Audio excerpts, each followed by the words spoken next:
안녕, 캣 전업이. 나야, 이 구역의 미친 고양이, 가시캣. 브리트니 스피어스가 20년 동안 숨겨온 고통스러운 경험을 세상에 털어놨어. 과연 무슨 이야기일까?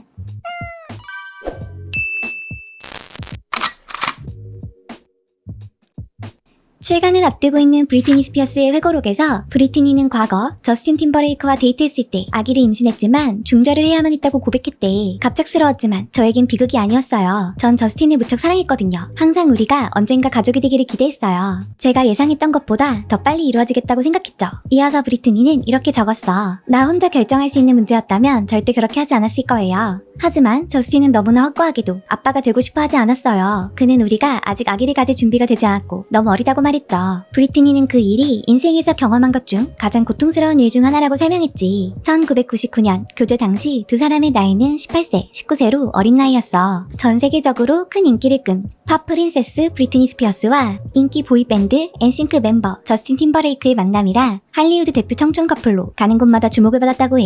하지만 2002년 약 3년간의 열애 끝에 두 사람은 각자의 길을 걷게 되었어.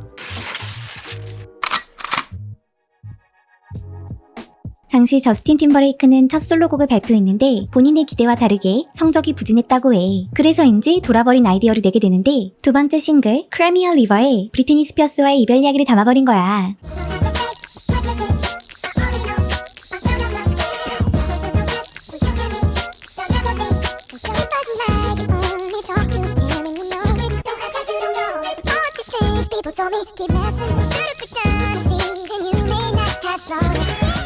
심지어 뮤직비디오마저 바람피운 여자친구 때문에 이별하는 내용으로 만들었는데 글쎄 브리트니와 똑같이 스타일링한 여배우를 등장시킨 거야. 결국 이 노래와 뮤비는 큰 화제를 모으며 성공했고 브리트니는 저스틴을 두고 바람을 피운 나쁜 으로 낙인이 찍히게 됐어. 이전까지 브리트니는 혼전 순결 서약을 한 섹시스타였어. 이게 무슨 따뜻한 아이스 아메리카노 같은 소리냐 하겠지만 미국은 기독교적인 전통적 가치를 옹호하는 보수성과 개방적 자유주의가 동시에 존재한 나라거든. 그런 미국 사회에서 브리트니 스피어스는 성녀와 생녀, 이중적인 가치관이 충돌하는 대표적인 아이콘이었던 셈이지. 혼전 순결이지만 섹시하다나 어쩐다나. 그런데 저스틴이 라디오에서 브리트니가 본인과 사귀며 혼전 순결 서약을 깼다고 주둥이를 나불대고 만 거야. 이 발언으로 브리트니는 순식간에 바람 피우는 나쁜 에서 거짓말까지 한 생녀가 되어버리고 말았지. Did you Britney Spears? Yes or no? Oh man. Come on, man. Okay, I did it. No.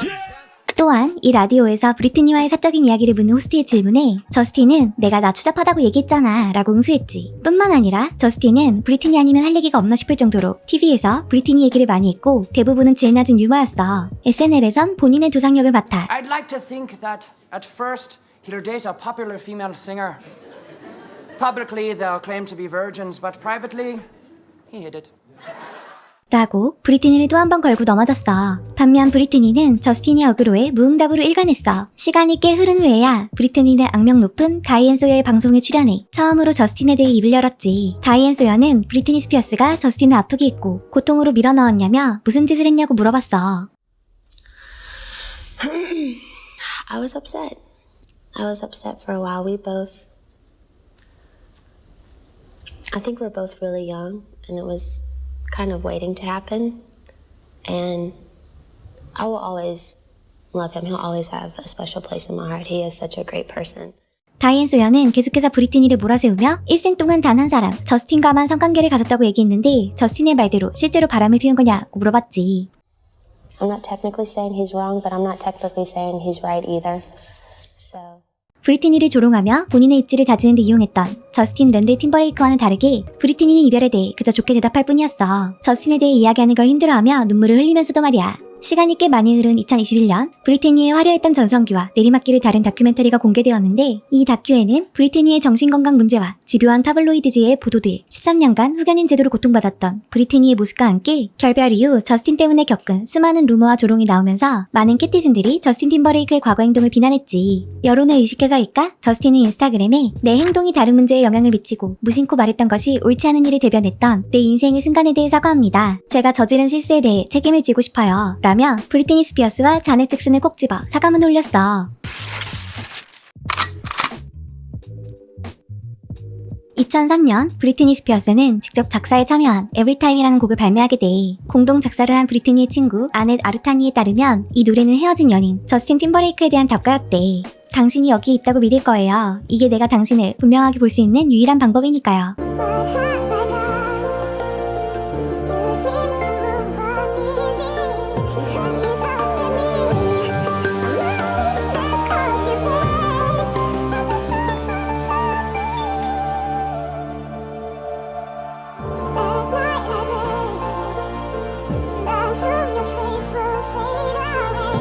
발매 당시 캐티즌들은 노래 속 당신을 저스틴이라고 생각했어. 하지만 브리트니의 고백 이후 당신은 저스틴이 아니라 태어나지 못한 아기가 아니냐는 이야기가 나오는 중이야. 뮤직비디오에 관련 장면이 나오기도 하거든. 브리트니는 이번 회고록에서 저스틴 팀버레이크가 함께한 3년간의 연애를 문자로 끝냈을 당시 완전히 절망했으며 연예계를 떠나는 것까지 고려했다고 밝혔지. 제가 루이지애나에서 의식을 잃고 있을 때 그는 행복하게 할리우드를 뛰어다니고 있었어요. 또한 브리트니를 미국의 골든보이의 마음을 아프게 한 으로 묘사했던 언론을 비난하기도 했어. 별개로 브리트니는 처음으로 바람을 피웠던 사실을 인정했어. 회고록에 따르면 브리트니는 댄서 겸 안무가인 웨이드 롭슨과 바에서 만나 애정행각을 벌였다고 하네. 우리는 어느 날 밤 스페니쉬 바에 갔어요. 춤을 추고 또 췄죠. 그날 밤 그와 키스했어요. 하지만 저스틴도 마찬가지로 바람을 피웠다고 고백했지. 상대도 유명인이라 이름을 밝히진 않았지만 캐티즌들은 이 셀럽을 가수 니콜 애플턴으로 추측하고 있는 참이야. 한 집요한 캐티즌에 의해 발굴된 신문 기사를 보면 브리트니와 사귈 당시 저스틴과 니콜 애플턴이 파파라치를 피해 자동차 뒷좌석에 쭈그리고 있는 모습이 찍혔거든. 두 사람은 호텔로 향하고 있었다네. 주변 소식통에 따르면 현재 저스틴 팀버레이크는 전 여자친구의 회고록에 대해 무척 우려하고 있대. 현재 저스틴 팀버레이크의 노래 크라미얼 리버에는 이제 네가 올 차례, 진실을 영원히 가릴 순 없다, 우리는 브리트니를 지지해 등의 코멘트가 달리고 있어. 브리트니에게도 응원의 메시지가 끊임없이 올라오고 있는 참이야. 브리트니는 정말 아름답고 상냥한 영혼을 가지고 있어. 인생에서 그렇게 많은 고통과 괴로움을 겪을 이유가 없었어. 브리트니가 여전히 매일 일어나서 웃고 있다는 게 진정한 용기야. 난 항상 브리트니 옆에 있을 거야. 엑소엑소 가시켓.